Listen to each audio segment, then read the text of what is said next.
Hey guys, welcome back to a new video. In this video I will cover simple animations in a Jetpack Compose. So of course I can't cover everything about animations here in a single video.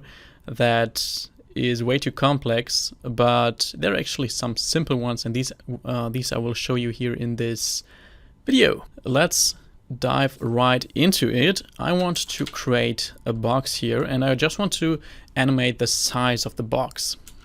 So we can give it a modifier here of, oops, that was the wrong modifier.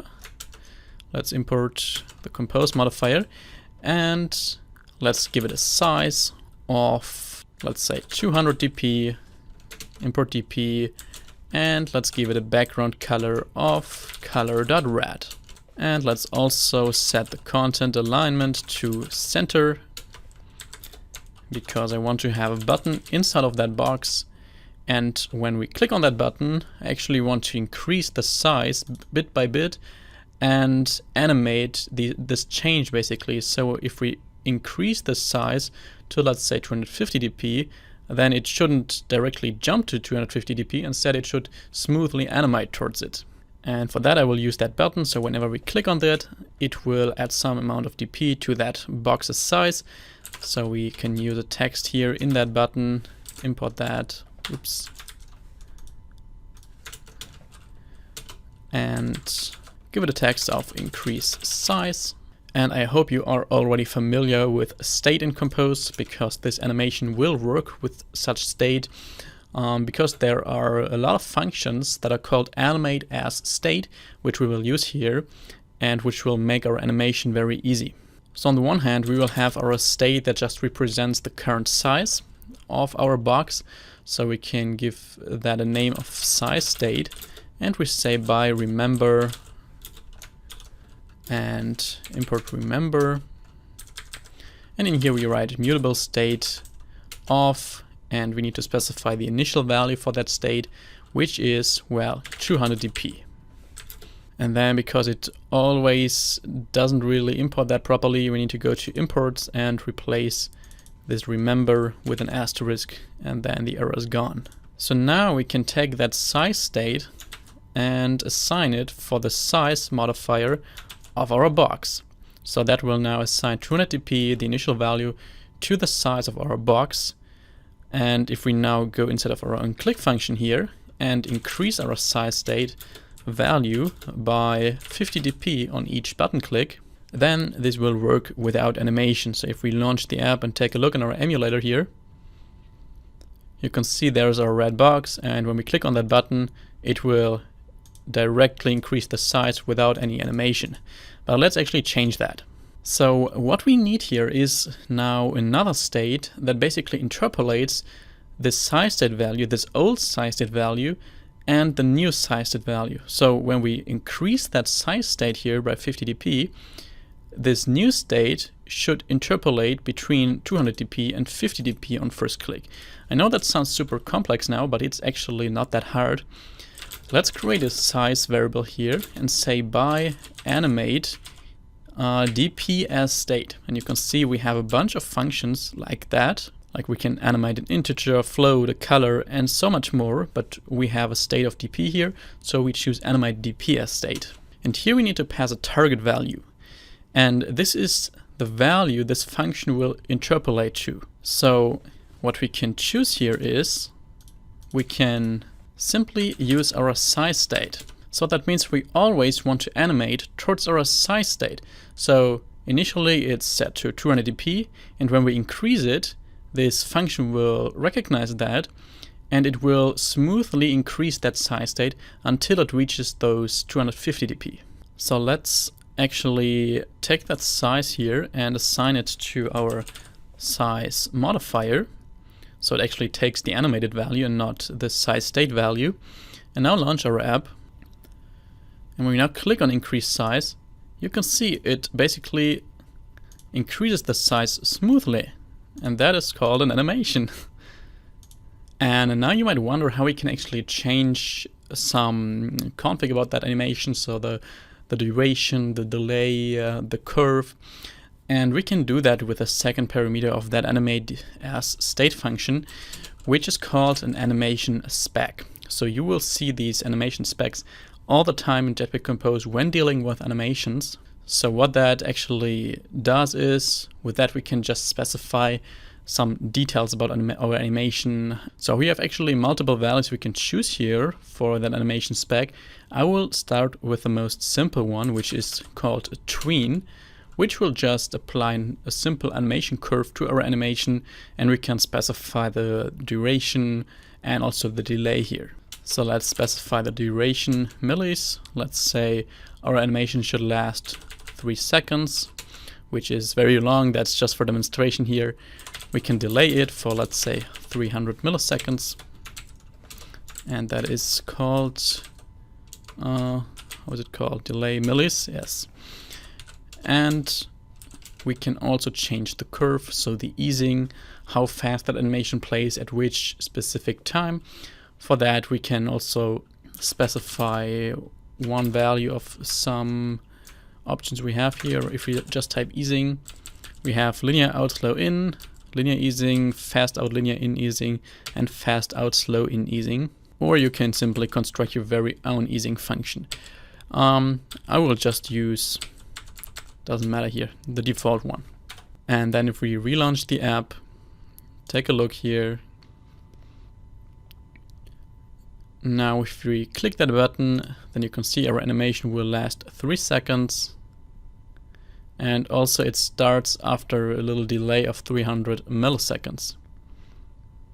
You can also see if we click this button multiple times, it will basically interrupt the animation and then animate towards the end value. So if we click it multiple times, then you can see the animation will play to whatever DP that size state is at that moment. Another option we have for that animation spec is called a spring. And with that, well, we can make a simple spring animation. So we type spring here, and we can change the damping ratio. We can choose that from spring dot, for example, high bouncy, so that, well, just a bouncy animation here. And we could also change the stiffness and the visibility threshold, which I'll just leave as they are right now and launch the app. And if we now click increase size, you can see it's very bouncy. There are definitely use cases for that as well. And if you want to configure your animation spec on a real low level, then you can use something called keyframes. So with that we can specify our very own keyframes for the animation. You can see we have a keyframe spec here, and here we can basically specify, okay, at which times should our animation have which value and which easing. So first we can specify the animation duration here again. Let's set that to 5 seconds to actually show you that well. And then we could say, okay, we want to have size state dp at 0 milliseconds with some kind of easing. So for example, linear easing. Then we can say the next keyframe is at size state times 1.5f, for example, at 1000 milliseconds with, let's say, fast out a linear in easing. And then we can say, okay, size state times 2 at 5000 milliseconds, which is our total, and we are going to just keep the easing function that we chose before. So this will just make sure, okay, at the very first millisecond we assign our size state to the size of our box. So the size state at that point is just this 200 plus 50 dp. So at that point you will jump right to that 250 dp because we don't animate between that. But from there on we actually use linear easing and animate towards the size state times 1.5f until the first second with this easing, and then from there on we animate towards the size state times 2 until the 5th millisecond, second of course. So if we launch this, this will probably look super ugly now, but just that you get an impression of how you can make use of these keyframes. So let's click on increase size, and you can see it expands for 1 second rather quickly, and then it is here at that state, so it has actually 4 seconds where it animates for the same amount of DP units here. So if we click that again, you can see it starts very slowly, and then it starts very quickly, and then it continues very slowly. But that is already pretty low level, and usually you're fine with just using a simple tween animation. I'll just leave it like that here, set the duration to 1 second, and leave the rest as it is. Because I want to show you another type of animation, which is an infinite animation. So just an animation that is going on all the time. And for that, we need to get some type of state here, which is called infinite transition. And we get that by remember infinite transition. And then we can, for example, animate our background color of our box by using val color by infinite transition dot animate color. And you can see we can also animate a float or some kind of other value. Move that into the next lines. So the initial value of that infinite transition is, let's say, color red, because our box is red. And of course we should choose animate color here. The target value is, let's say, color green. So we animate from red towards green. And the animation spec here is this time an infinite repeatable. And in here we can again specify an animation spec. So here I will just again use a tween, put the duration millis to, let's say, 2 seconds here. And you can see we have the option to specify a repeat mode.